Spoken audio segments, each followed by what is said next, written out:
So just What, wondering me? Must have been someone else. yeah, so how are you doing? Just human to human, how you doing? Well, I have to say, it's been of a roller coaster situation. Like,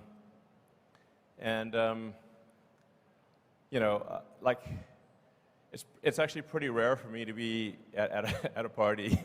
So that's like the first party I've been at in a while.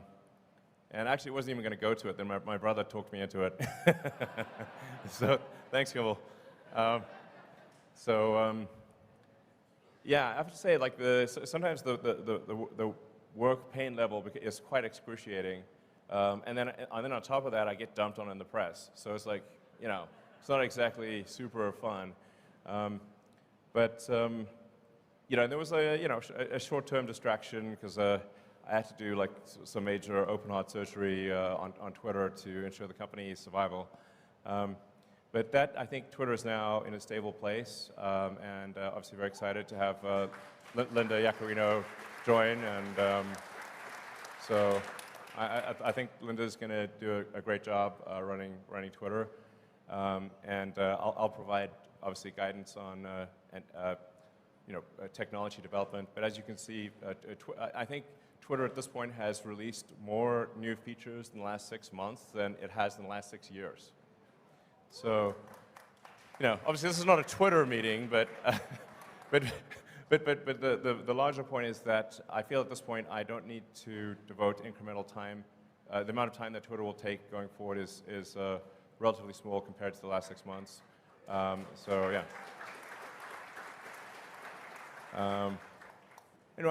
Apart from there's like some macroeconomic things that we can't do anything about. Overall, I feel very good about the health of the companies, and I'm increasingly optimistic about the future. Thanks for asking. It's kind of you to ask. So.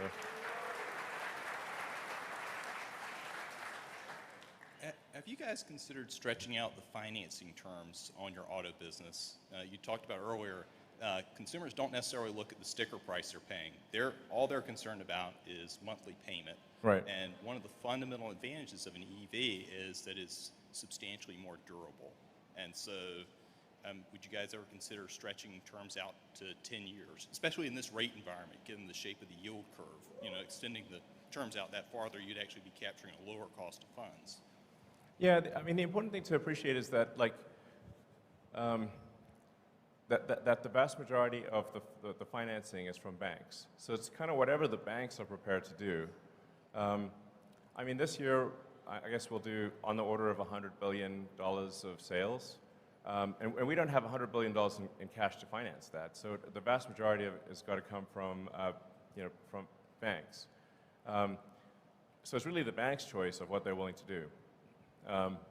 And it has been tricky with banks recently because, as I mentioned earlier, if you're a bank and you're not sure whether you're going to be alive or not, it's a pretty big distraction, and increasing your auto loan portfolio is very much a secondary priority. So it's just important to appreciate it's not up to Tesla, it's up to the banks. And there's not some easy solution where you can say have a so-called a captive financing arm, et cetera, because you have to securitize those loans, and the market for securitizing them is weak. There is no. I wish there was an easy path, but there isn't. So, I think it's just important to remember that the economy moves in cycles, and we've had a very long period of upcycle. The next 12 months will be, I think, difficult for everyone. And I think, when Berkshire Hathaway had their annual meeting, Warren and Charlie actually said, like, hey, this year, the Berkshire companies are going to make less money. They're very well-run organizations, and I think that's just generally true for the economy. So. It's also important to remember that there are good times and there are dark times, but then the good times follow the dark times. So my advice would be, don't look at the markets for the next 12 months. If there's a dip, buy the dip. And I think you will not be sorry because you know, there's just generally a sort of there's an economic cycle to things, but things come back up. So my guess is tough times for a year. Like I said, just my guess. But then Tesla will emerge stronger than ever, and the long term, if you say like net present value of future cash flows, will be incredible, in my opinion. All right. So.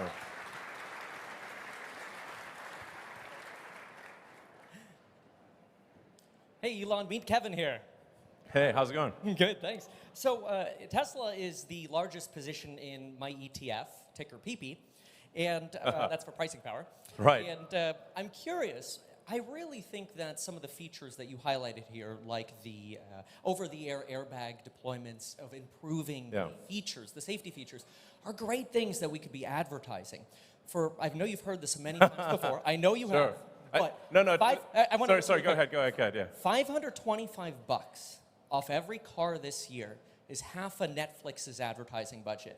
$1,000 is the entire Netflix advertising budget, and I see their ads everywhere. Why not advertise these things that you told us here? I feel like nobody else knows about this. I just talked to Gordo, the Tesla bear, and he's still talking about 2016 New York Times pieces. These people are in the past, man. That's like 7 years ago at this point. Yeah, I mean, that's what I'm saying. Yeah, it's actually, I talked to a lot of people, and they still think that like Teslas are like super expensive. And like, no, actually, the starting price for a Tesla is below the average auto price in the US. It's like, and that's a good thing. Yeah. I mean, I think it's good that it's that way, you know? Like our goal was always to make cars that are affordable to the general public. So I hear you. I mean, I think, and it's indeed ironic that, you know, Twitter is like highly dependent on advertising. So, you know, here I am. It's like, you know, never used advertising really before, and now have a company that's highly dependent on advertising. So, I guess I should say advertising is awesome, and everyone should do it. But I think I hear your sort of larger point, which is that there are amazing features and functionality about Teslas that people just don't know about. So, yeah. And although there's obviously a lot of people that follow, like, say, the Tesla account and the you know, my account, whatever, on Twitter, to some degree, it is preaching to the choir. And the choir is already convinced. So I think what you're saying does have some merit, and you know what? I believe in taking suggestions. So we'll try a little advertising and see how it goes.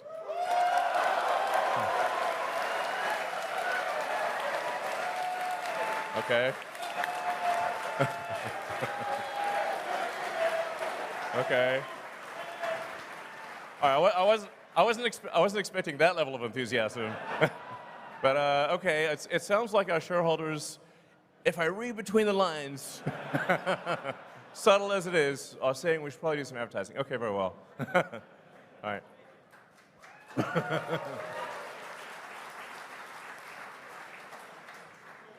Hi, Elon. Hi, Tesla. Thank you for everything. So my question is regarding, you recently added Steam to the car, and that's great. We can play video games. Is Tesla currently developing the ability for other parties to develop apps for the car? For example, if we can buy actually customizable themes for the operating system of the car, I think you can make some revenue there, like that space themes for the car or Lord of the Rings or stuff like that. Do you have any interest in that right now? Well, I mean, the important. So I think the notion of having entertainment apps and whatnot becomes increasingly important as the cars achieve self-driving, because otherwise you can only really play games or watch movies or whatever when the car is stationary. You know, which, you know, if it's charging or whatever, then you can use it. But when it's at the point at which it's full self-driving, I think it's very much about entertainment and productivity. So I think that is something that might make sense in the future. But overwhelmingly, the focus right now for Tesla software, apart from improving safety, is achieving full self-driving and then getting full self-driving to be much safer than human driving. And then once we achieve full self-driving, I think that there could be a lot of opportunity for apps and whatnot. But you know, even in the car as it is today, for a Model S and X, we've made a sort of a full Steam integration. So you can actually just literally log on with a Model S or X with your Steam account and play any game that is on Steam, which is a lot of games, which is pretty wild. I think a lot of people don't know that. You can play with a keyboard and mouse. You can play with a joystick or controller. You can also play Netflix, YouTube, or anything else. I mean, for my little son X, he loves watching, actually loves watching rocket videos in the rear screen of the Model S and X. So yeah, so it is something that we will do long term. But one of the things, we already have a lot of stuff there, and we'll do more as self-driving becomes a reality. So.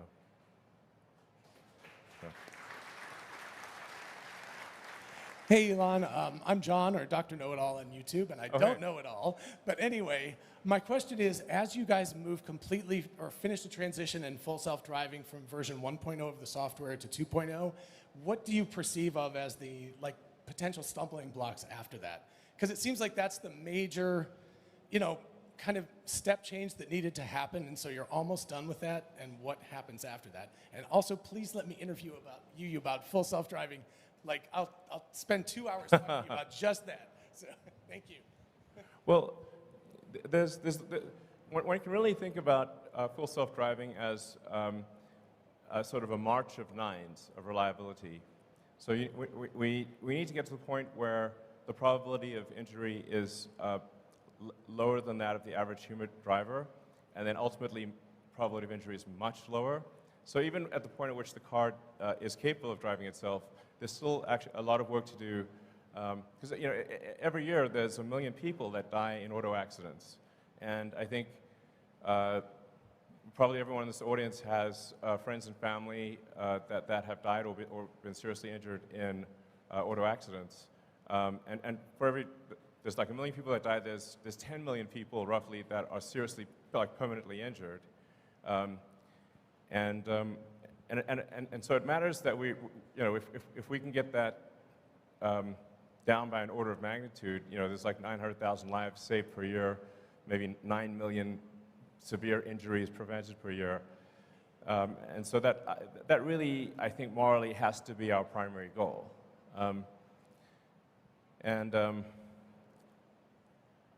I guess I'm open to an interview on FSD. 2 hours is a long time, but okay. All right, I'll do an interview. It's got to be on Twitter, but sure. All right.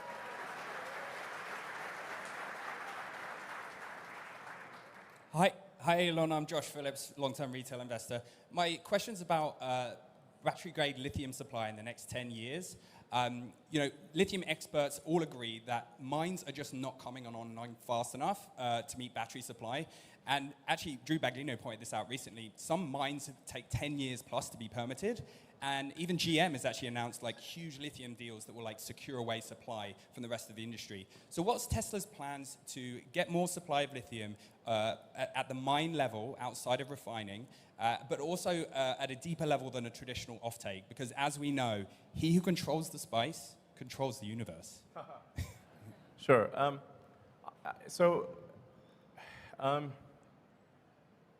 I actually think that the industry analysis is incorrect, and the constraint is fundamentally that of processing.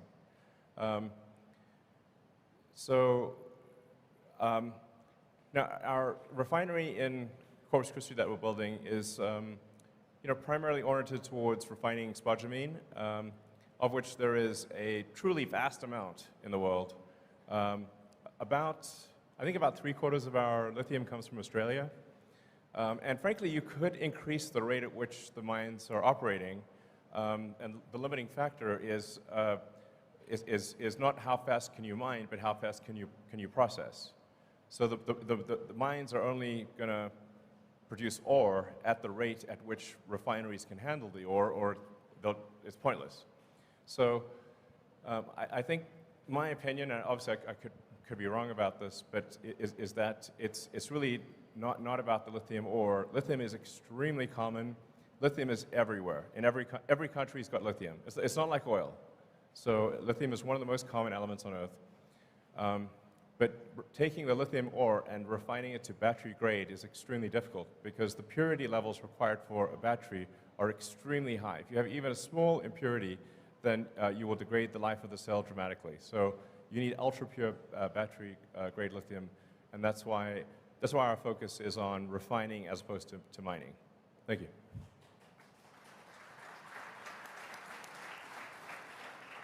Hi, Elon. Thanks. It's a great time here. You spoke about safety in your presentation of the vehicles, and I just want to say I'm thankful to you for building such a safe vehicle because I'm here today with my son.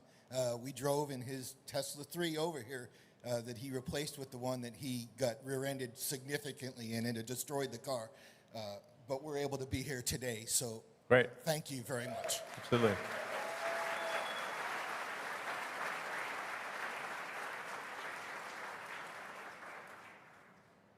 So, what's your way to look? There? Okay. Hey, how's it going? My name's Austin Gregory. I'll ask about this because I don't think it gets near enough love. But I was wondering if there are any updates on the next-gen Roadster, actually. Yeah, I know it's sort of like the cherry on top and all that stuff. Yeah. You guys have a lot on your plate, if you've said before. But if there's any updates on like the release timeline, all that stuff, the SpaceX package, maybe. Yeah. That'd be amazing. Thanks. Totally fair and reasonable question. Where is that thing? We expect to complete the engineering and design of the next-gen Tesla Roadster this year, and hopefully start production. This is not a commitment, but hopefully start production next year. So,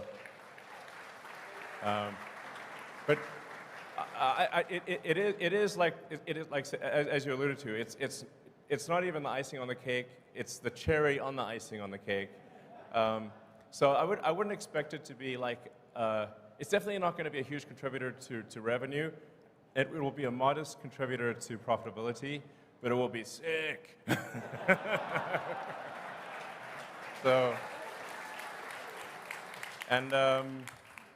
There's some value to me running two companies because the next-gen Roadster will have the SpaceX option package.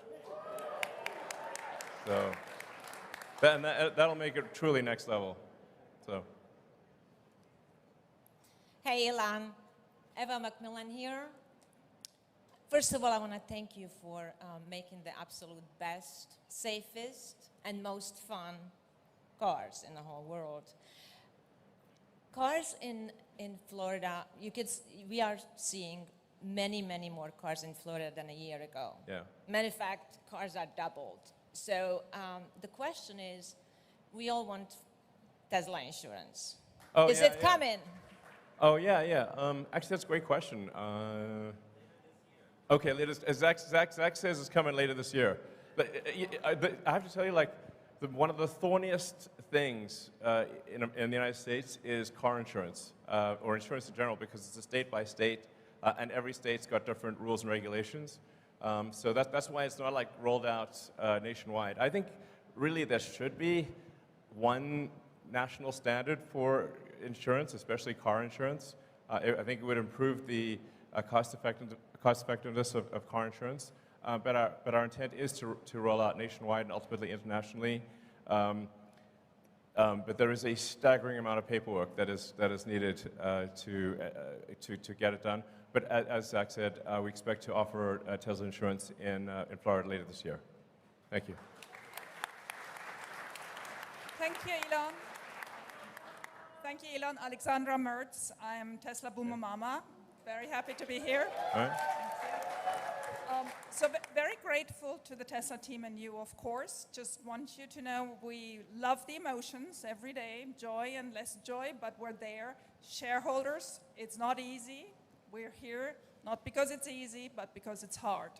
So my question initially was on in-house financing. You already answered that, and I want to congratulate you to the double investment grade rating. But then I asked my Twitter subscribers, I'm sure you're going to appreciate, what they wanted to bring forward. Sure. And that question made the cut. Here we go. Automotive, including SAS, peak margin, the same for energy. What number and by when do you have the best Elon guess that we get there?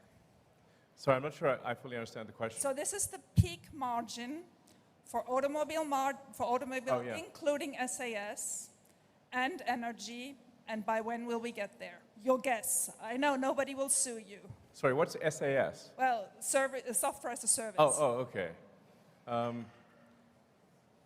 You mean self-driving? FSD, Yeah. what's going to be the top automobile margin? And Yeah. I mean, what I was saying earlier is that at the point at which you have a truly autonomous vehicle that can drive around with no one in it, the utility of the vehicle, I think, as a rough guess, is probably 5 times what it is today, because people will drive an average of an hour and a half a day, perhaps, so 10 hours a week. But if the car is autonomous, it can probably, just speculation, but it probably can operate for a third of the hours in the week, which would mean 50 or more hours, thus a 5-fold increase. But the car costs the same. Sure, I understand, but what is going to be the margin for Tesla then? Because you're obviously thinking you're going to sell much more FSD then, right? You may have a system in place of robotaxis. You may have a cut with fleets. So did you do any projections what the automotive peak margin for Tesla could be in 2 years, 5 years, and the same for energy? Well, I mean, this is definitely, we're in sort of highly speculative territory here.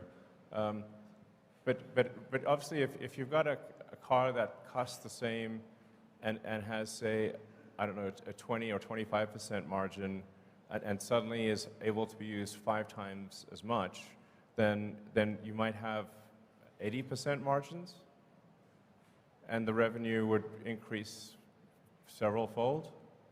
That's why I say it's probably going to be the biggest asset value step change in history of Earth.